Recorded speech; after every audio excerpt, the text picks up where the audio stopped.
মই আজি এটা ধুনীয়া বস্তু দেখাম দেই। Good morning everybody.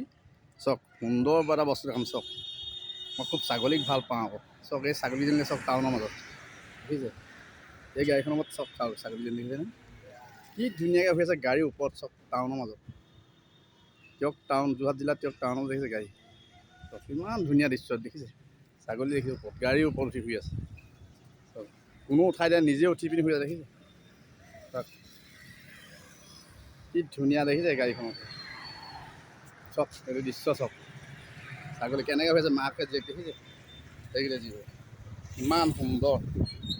বিন্দাছ বিন্দাছ বিন্দাছ বিন্দাছ শুই আছে দেখিছে কি সুন্দৰ। চাওক এই গাড়ীখনৰ মাজত গাড়ী শুই আছে। ছাগলী দেখিছে কেনেকৈ। ভিডিঅ' এটা বনাই আছোঁ দেই, চাব খালি। ছাগলী চাওক গাড়ীৰ ওপৰত। চাওক কি ধুনীয়া লাগিছে দেখিছে। গাড়ীৰ ওপৰত টোপনি আছে ছাগলী। কেমেৰাই ক'ব, মিছা কথা কোৱা নাই। চাওক এখন গাড়ী দেই। দেখিছে কেনেকুৱা লাগে দেখিবলৈ, ভাল লাগিছে। চাওক চাওক একদম শুই আছে টাউনৰ মাজত আকৌ। তিয়ক টাউনৰ মাজত